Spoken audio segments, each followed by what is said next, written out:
Hi friends, welcome back on our YouTube channel. In the current lecture of microwave electronics, we will discuss about bunching process of reflex klystron. We have already discussed about velocity modulation and the working of reflex klystron. Now, in the current lecture, we will discuss about power, efficiency of reflex klystron, and also about the bunching process. So, the bunching process, we mentioned that the early electrons penetrate deeper in the repeller region than the reference electrons. तो जब हमने reflex klystron का velocity modulation and इसकी working discuss की थी, वहां पर मैंने बताया था कि जो अर्ली इलेक्ट्रॉन्स हैं वो रेफरेंस इलेक्ट्रॉन के कंपैरिजन में रिपेलर रीजन में डीपली इंसर्ट हो जाते हैं. So, in returning back to the resonator cavity or the catcher cavity, early electrons will take more time than the reference electrons. अब क्योंकि early electrons रिपेलर रीजन में ज्यादा अंदर पेनिट्रेट हो गए हैं, इसलिए इनको वापस कैचर कैविटी तक या रेजोनेटर कैविटी तक पहुंचने में रेफरेंस इलेक्ट्रॉन के कंपैरिजन में ज्यादा टाइम लगेगा. In this way, the velocity of moving electrons vary. So इस टाइप से moving electrons की velocity vary होगी, and this process of variation of velocity of moving electrons is velocity modulation. और moving electrons की velocity के variation का ये जो process है इसको हम velocity modulation कहते हैं. Due to this velocity modulation, all the electrons get bunched when they return back towards the catcher cavity.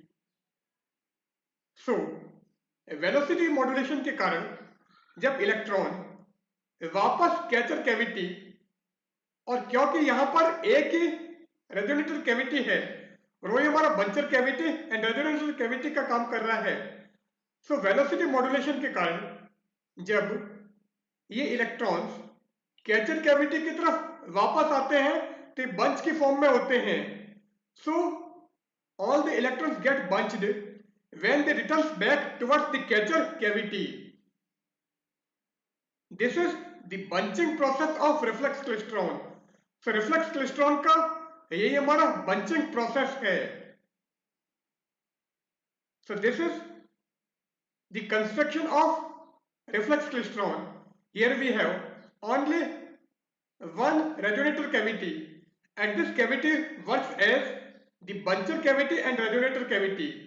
ये हमारा रिपेलर है और ये कैथोड, ये एनोड, ये हीटिंग एलिमेंट, और यहां पर एक्सेलरेट करने के लिए इलेक्ट्रॉन्स को हमने एक पावर सप्लाई लगाई है और इस वोल्टेज को हमने VA कहा है, जबकि डेरिवेशन में हमने VA की जगह V0 यूज किया है.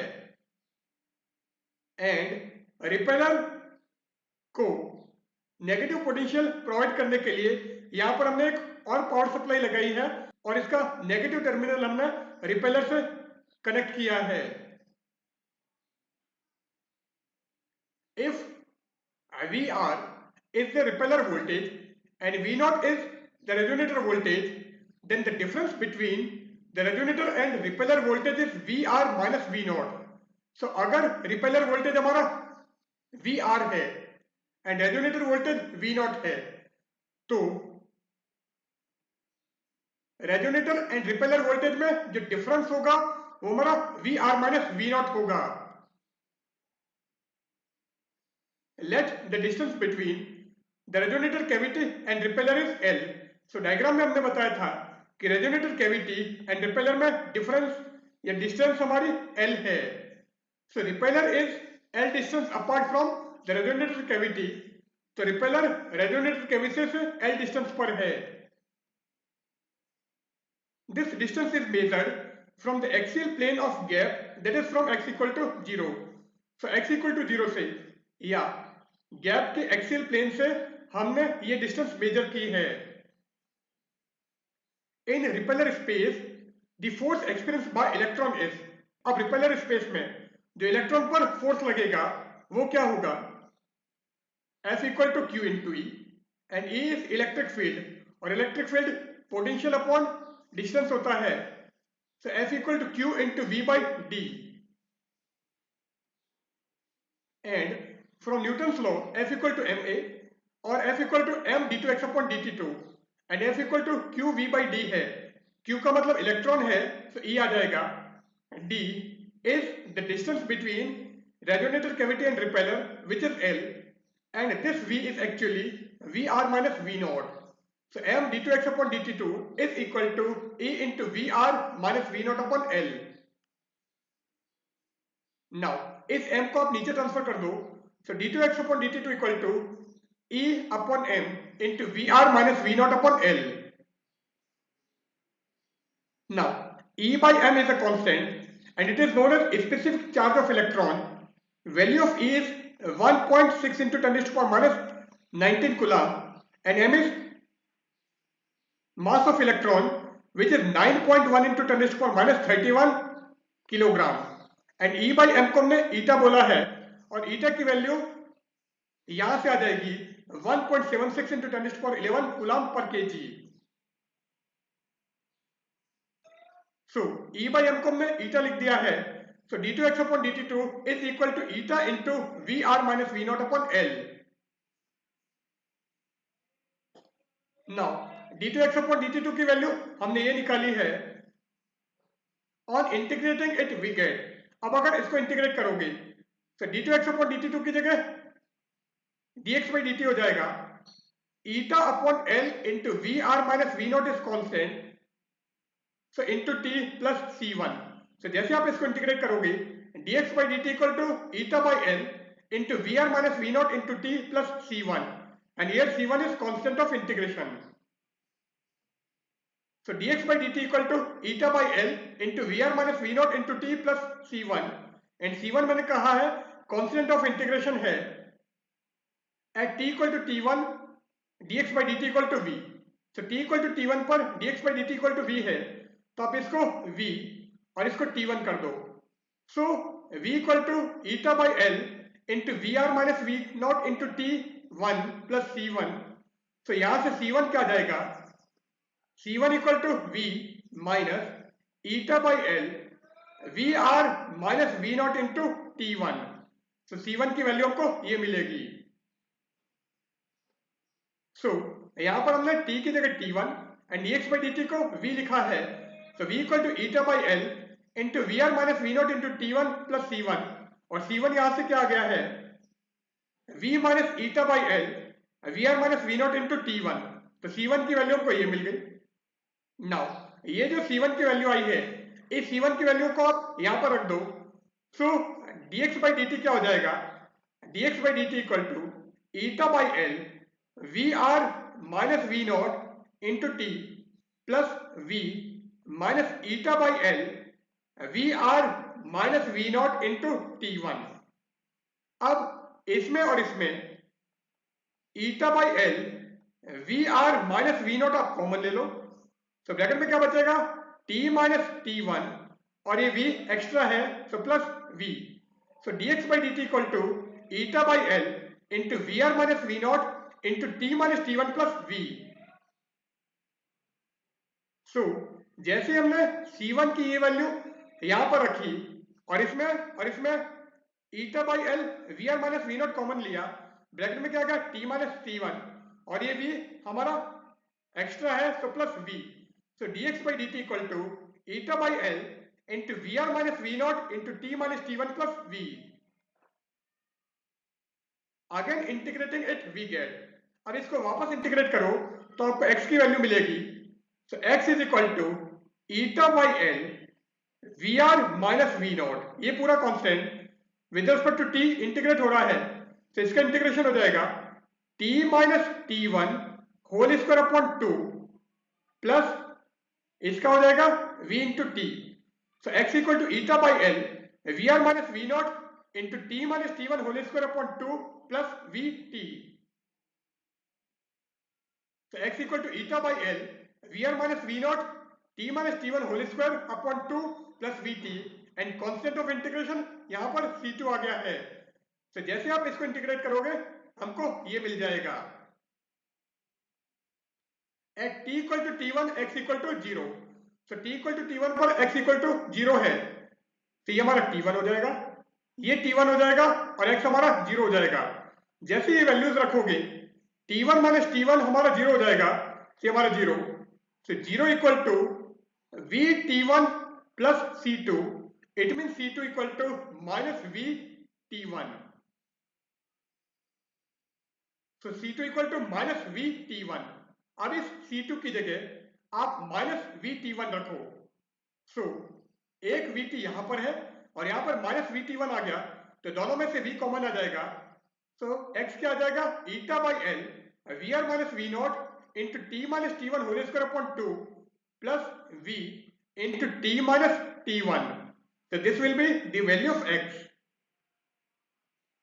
so x equal to eta by 2L into Vr minus V naught into t minus t1 whole square plus V into t minus t1। As the electron approaches towards the repeller having negative potential, their velocity decreases or they retardate। अब electrons हमारे repeller की तरफ जा रहे हैं और repeller को हमने नेगेटिव पोटेंशियल प्रोवाइड किया है और इलेक्ट्रॉन भी हमारा नेगेटिव चार्ज है, तो जैसे इलेक्ट्रॉन रिपेलर की तरफ आएगा रिपेलर इसको क्या करेगा, रिपेल करेगा। तो जैसे रिपेलर इलेक्ट्रॉन्स को रिपेल करेगा इलेक्ट्रॉन्स की वेलोसिटी हमारी डिक्रीज होगी या कम होगी। तो जैसे जैसे इलेक्ट्रॉन रिपेलर की तरफ जाते हैं उनकी वेलोसिटी डिक्रीज होती है या वो रिटार्ड होते हैं। Finally, their velocity becomes zero, and after it, their direction reverses, and they start to move towards the resonator cavity gap। तो धीरे धीरे इलेक्ट्रॉन की वेलोसिटी कम हो रही है, लास्ट में इलेक्ट्रॉन की वेलोसिटी जीरो हो जाएगी और इसके बाद में इलेक्ट्रॉन अपनी डायरेक्शन चेंज करेंगे और ये वापस रेजोनेटर कैविटी गैप की तरफ मूव करेंगे। At time t equal to t2, the electron arrives at the gap x equal to 0। तो जब time t equal to t2 हो जाता है तो इलेक्ट्रॉन्स हमारे गैप पर पहुंच जाते हैं या x इक्वल टू 0 पर पहुंच जाते हैं। नाउ x की वैल्यू थी eta by 2L Vr minus V naught into t minus t1 whole square plus V into t minus t1। अब t की जगह आप t2 रखो एंड x की जगह 0 रखो, तो 0 equal to eta upon 2L Vr minus V naught t2 minus t1 whole square plus v into t2 minus t1। अब t2 माइनस t1 एक कॉमन लेके कैंसिल हो जाएगा, so eta upon 2L Vr minus V not into t2 minus t1 is equal to minus V। तो t2 minus t1 निकालोगे तो वो क्या आ जाएगा, t2 minus t1 equal to minus 2VL divided by Vr minus V naught into eta। so t2 minus t1 equal to minus 2VL upon eta Vr minus V naught। so यहां पर हमने 0 रख दिया एंड t की जगह हमने t2 रखा तो इक्वेशन हमको ये मिल गई। अब यहां पर हमने t2 minus t1 को कॉमन लेके कैंसिल कर दिया, फिर यहां से t2 minus t1 की वैल्यू निकाली तो वो क्या मिल गई, minus 2VL upon eta Vr minus V naught। but V equal to V naught into 1 plus half alpha beta sin omega t1, तो ये हमने लास्ट लेक्चर में निकाला था। सो ये जो हमारा V है वो एक्चुअल में V naught into 1 plus half alpha beta sin omega t1 है। सो t2 की वैल्यू निकाले तो माइनस t1 इधर चला जाएगा, तो t1 minus 2L upon eta Vr minus V naught और इस V की जगह हमने ये रख दिया, so into V not into 1 plus half alpha beta sine omega t1। तो जैसे आप इस V की जगह ये वैल्यू रखोगे तो t2 equal to t1 minus 2L upon eta Vr minus V not into V not 1 plus half alpha beta sine omega t1। तो ये हमारी वेलोसिटी है और ये एक्चुअल में पोटेंशियल है। सो T2 की वैल्यू हमको ये मिल गई। Here T2 is the arrival time for an electron for which departure time is T1. So जिस इलेक्ट्रॉन के लिए डिपार्चर टाइम T1 था उसके लिए अराइवल टाइम T2 है। And T naught dash minus 2L V naught upon eta into VR minus V naught. So आप यहां पर इस पूरे की जगह T naught dash लिख दो। So अगर हम इसको T naught dash मानते हैं, so T2 equal to T1 plus T naught dash into 1 plus half alpha beta sine of omega T1. So T2 equal to T1 plus T naught dash into 1 plus half alpha beta sine omega T1. Here T naught dash is the round trip transit time of an electron that leaves the gap when RF voltage is 0. तो जब RF voltage हमारा 0 है उस case में जो electron gap को leave करता है या छोड़ता है उसका round trip transit time T not dash है। मीन्स अगर ये हमारा गैप है तो गैप को छोड़ के ये वापस यहां पर पहुंच रहा है, इसमें जो टाइम लगेगा उसको हमने राउंड ट्रिप ट्रांजिट टाइम कहा है और इसकी वैल्यू T नॉट डैश है। The electron which does not suffer any change in its DC voltage V naught is known as center of electron bunch. So जिन electron के लिए DC voltage V naught में कोई change नहीं होता है वो इलेक्ट्रॉन एक्चुअल में हमारा सेंटर ऑफ इलेक्ट्रॉन बंच होंगे। Now power of reflex klystron. If the net charge leaving the resonator cavity gap over an infinitesimal interval of time dt1 is equal to I naught dt1. So infinitesimal interval of time dt1 के लिए resonator cavity gap को जो charge हमारा leave करता है या छोड़ता है वो हमारा क्या है I naught into dt1 and the charge returns back to the resonator cavity gap is I2 dt2 और जो चार्ज वापस रेजोनेटर कैविटी गैप की तरफ आ रहा है वो हमारा I2 dt2 है। Now from the conservation of charge the charge leaving the resonator cavity gap is equal to the charge returns back to the resonator cavity gap. So principle of conservation of charge से ये दोनों charge की value same होनी चाहिए या बराबर होनी चाहिए। So from the conservation of charge the net charge leaving the cavity gap is equal to the net charge returns back to the cavity gap. So जो नेट चार्ज कैविटी गैप को छोड़ता है उसकी वैल्यू जो net charge cavity gap की तरफ आता है उसके बराबर होगा। तो इन दोनों चार्ज को हम बराबर कर देते हैं। So I naught dt1 equal to I2 dt2 और यहां से अगर मैं I2 की वैल्यू निकालूं सो इसके नीचे आप dt2 लेकर आ जाओ। सो I2 क्या आ जाएगा I naught dt1 upon dt2। So I2 equal to I naught dt1 upon dt2। Here I2 is the current at the resonator cavity gap, dt2 is the arrival interval of time and I naught is DC current. So I naught हमारे DC current है, dt2 arrival interval of time है and ये जो हमारा I2 है this is actually current at the resonator cavity gap. Now T2 की वैल्यू हमने ये निकाली थी ऑन डिफरेंशिएटिंग दिस इक्वेशन। अब अगर इस इक्वेशन को मैं डिफरेंशिएट करूं तो वो क्या आ जाएगा dt2 equal to dt1 plus T not dash 1 का हो गया 0 plus half alpha beta sine omega T1 का हो जाएगा cos omega T1 into omega dt1। तो T2 का हो गया dt2, T1 का हो गया dt1, T not dash constant 1 का हो गया 0 half alpha beta constant sign omega T1 का omega cos omega T1 dt1। सो dt2 की value dt1 plus half alpha beta omega T not dash cos omega T1 dt1 होगी। So dt2 equal to dt1 plus half alpha beta omega t naught dash cos omega t1 dt1 and omega t naught dash equal to theta naught dash and it is dc transit angle.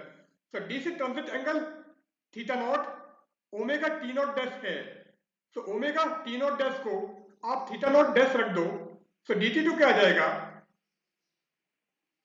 dt2 equal to dt1 plus half alpha beta theta not dash cos omega t1 dt1 and यहां से dt1 common आ जाएगा, तो जैसे आप dt1 common लोगे bracket में क्या आएगा 1 plus half alpha beta theta not dash cos omega t1, so dt2 की वैल्यू ये आ गई। अब dt1 अपॉन dt2 निकालना है, तो आप इस dt2 को dt1 के नीचे लेकर आ जाओ और ये जो पूरा है 1 plus half alpha beta theta not dash cos omega t1 इसको आप यहां पर लेकर आ जाओ, so dt1 upon dt2 is equal to 1 upon 1 plus half alpha beta theta not dash cos omega t1 and I2 equal to I not dt1 upon dt2 है and dt1 upon dt2 हमने ये निकाला है, तो ये value आप यहां पर रख दो, so I2 equal to I not into 1 upon 1 plus half alpha beta theta not dash cos omega t1, so I2 equal to I not divided by 1 plus half alpha beta theta not dash cos omega t1, so I2 की value आपको ये मिल जाएगी and let x dash equal to minus half alpha beta theta naught dash, so minus half alpha beta theta naught dash हमारा x dash है, इसका मतलब ये क्या हो जाएगा minus x dash, so I2 equal to I naught upon 1 minus x dash cos omega t1 and alpha v1 upon v naught था, so x dash equal to minus v1 upon twice v naught beta theta naught dash and here x dash is bunching parameter, तो यहां पर bunching parameter x dash की value ये है and beta is beam coupling coefficient, so bunching parameter x dash equal to minus half alpha beta theta naught dash and here beta is actually beam coupling coefficient, तो आप half alpha beta theta naught dash की जगह minus x dash रख दो, so I2 equal to I naught divided by 1 minus x dash cos omega t1, so I2 equal to I naught upon 1 minus x dash cos omega t1 और ये क्या हो जाएगा I2 equal to I naught into 1 minus x dash cos omega t1 power -1, so binomial से इसको expand कर देते हैं तो पावर मल्टीप्लिकेशन में आ जाएगी, so I2 is nearly equal to I naught into 1 plus x dash cos omega t1, क्योंकि ये -1 और ये नेगेटिव आपस में प्लस बना देंगे, तो I2 की value I naught into 1 plus x dash cos omega t1 होगी, so I2 is nearly equal to I naught into 1 plus x dash cos omega t1,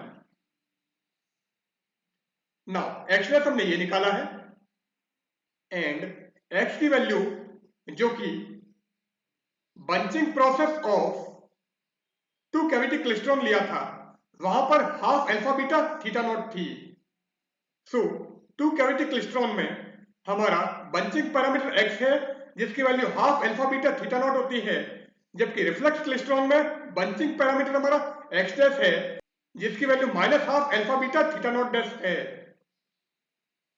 thus bunching parameter in reflex klystron that is x dash has negative sign with respect to bunching parameter x of two cavity klystron, so दोनों bunching parameter में केवल negative का फर्क है, so जो bunching parameter हमारा two cavity klystron में x था वही bunching parameter reflex klystron में x dash है, केवल यहां पर नेगेटिव एक्स्ट्रा है,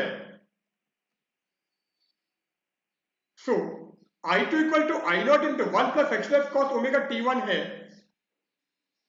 now expanding I2 in terms of t2 in Fourier form as, अब I2 को हम T2 की टर्म्स में फोरियर फॉर्म में लिखें तो इसका फोरियर एक्सपांशन क्या मिलेगा, I2 equal to a not plus sigma n equal to 1 to infinity a n cos n omega t2 plus b n sin n omega t2. So a naught, a n and b n are Fourier coefficient. तो to cavity klystron में भी हमको ये relation मिला था, केवल a not, a n and b n में अगर x होगा तो उस x की जगह हम x डैश यूज करेंगे. So I2 equal to I naught plus sigma n equal to 1 to infinity twice I naught j n x dash cos n omega t2 minus theta naught.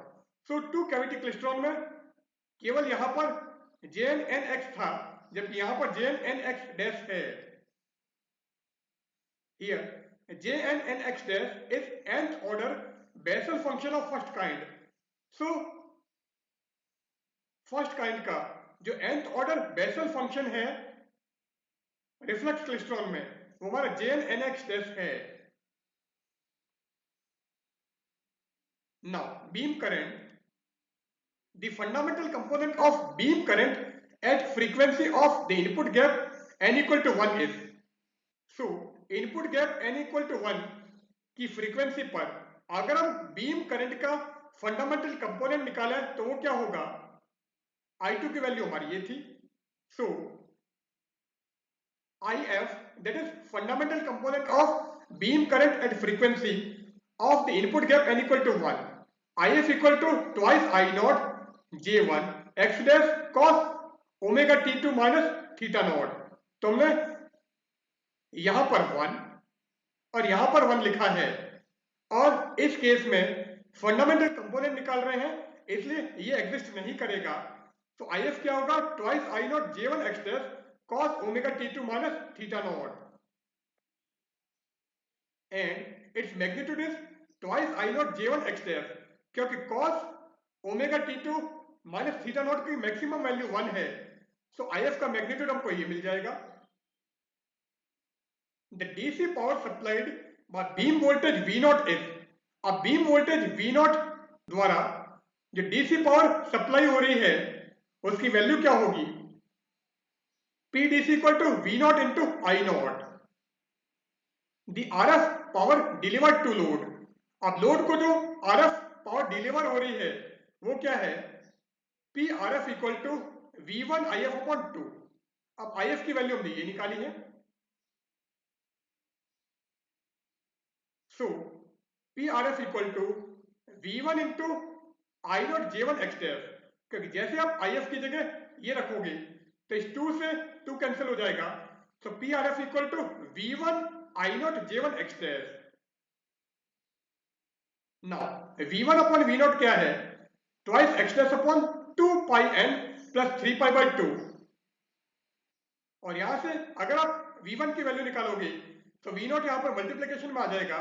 तो V1 equal to twice V0 x dash divided by 2 pi n plus 3 pi by 2. अब यहां पर आप 2 pi common ले लो तो bracket में क्या बचेगा, n प्लस 3 बाई 4. और ये जो आपने 2 पाई कॉमन लिया है इस 2 से ये 2 कैंसिल हो जाएगा. तो V1 equal to V0 x dash divided by pi into n plus 3 by 4. So V1 की वैल्यू को ये मिल जाएगी. और यहां पर हमको V1 की रिक्वायरमेंट है तो आप V1 की जगह ये वैल्यू यहां पर रख सकते हो. सो PRF हमको ये मिला है, V1 हमने ये निकाल दिया. अब इस V1 की वैल्यू आप यहां पर रख दो. सो PRF क्या आ जाएगा, PRF equal to I naught V0 x dash divided by pi into n plus 3 by 4 into J1 x dash. So this is the value of PRF at x dash equal to 2.408, J1 x dash equal to 0.52. So अगर x dash की value 2.408 है तो J1 x dash की value 0.52 होती है. ये आपका 0.52 और ये आपका 2.408. इसका मतलब अगर मैं इन दोनों को मल्टीप्लाई कर दूं सो x dash J1 x dash की मैक्सिमम वैल्यू को मिल जाएगी 1.25. सो PRF क्या आ जाएगा, PRF equal to I naught V naught divided by pi into n plus 3 by 4 into 1.25. So PRF की वैल्यू हमको ये मिल जाएगी. So PRF maximum equal to 1.25 upon 3.14, क्योंकि यहां पर पाई था तो पाई की जगह मैंने 3.14 रख दिया, into I naught V naught divided by n plus 3 by 4. So the maximum value of PRF will be this one. And n plus 3 by 4 को हम कैपिटल N लिख देते हैं, तो इसको कैपिटल N लिख दो. So PRF मैक्सिमम क्या आ जाएगा? I naught V naught upon N and 1.25 upon 3.14 हो जाएगा 0.3986. So PRF maximum equal to 0.3986 I naught V naught upon capital N. Now efficiency of klystron. अब रिफ्लेक्स क्लेस्ट्रॉन की हम एफिशिएंसी निकाल देते हैं, जिसको हमने ईटा से डिनोट किया है. तो eta equal to PRF upon PDC. PRF की वैल्यू हमारी ये थी, PDC हमारा ये था. तो जैसे आप PRF अपॉन PDC करोगे, V नॉट आई नॉट से V not I not cancel हो जाएगा. तो ईटा क्या आ जाएगा? J1 x dash into x dash divided by pi into n plus 3 by 4. So eta equal to x dash J1 x dash divided by pi into n plus 3 by 4. But x dash J1 x dash maximum is 1.25. तो इसकी maximum value 1.25 है. तो ईटा क्या आ गया? 1.25 upon pi into n plus 3 by 4. तो eta maximum equal to 1.25 divided by pi into n plus 3 by 4. So this will be the maximum efficiency of reflex klystron. And 1.25 upon pi 0.3986 है, तो eta maximum equal to 0.3986 upon n plus 3 by 4. Thus mode n equal to 1, that is 1 3 by 4 mode leads to maximum RF output power. So अगर mode n equal to 1 है, इसका मतलब 1 3 by 4 mode है, तो उस case में RF output power हमारी maximum होगी. एंड ईटा मैक्सिमम की वैल्यू हमारी ये है. So maximum RF output power कितनी होगी? It is 0.227 I naught V naught. So maximum PRF is 0.22 I naught V naught. तो हमने क्या किया है, यहां पर n की जगह 1 रख दिया, तो ये क्या हो गया 1.75 and x dash J1 x dash हमारा 1.25 है. सो 1.25 divided by 1.75 into 3.14 I not V naught. और अगर आप इसको सॉल्व करोगे तो ये क्या जाएगा 0.227 and I naught V naught already है, so PRF maximum equal to 0.227 I naught V naught. So eta maximum equal to 22.7%. So eta maximum की वैल्यू 22.7% होगी, क्योंकि PRF maximum हमारा ये है एंड eta क्या है PRF upon PDC and PDC V naught I naught है, तो आप इसको V naught I naught से डिवाइड कर दो. सो V naught I naught से V naught I naught cancel हो जाएगा. So eta maximum will be 0.227 और this will be 22.7%. So here we end our session. In the current session we have discussed about bunching process in reflex klystron and also power and efficiency of reflex klystron. So goodbye.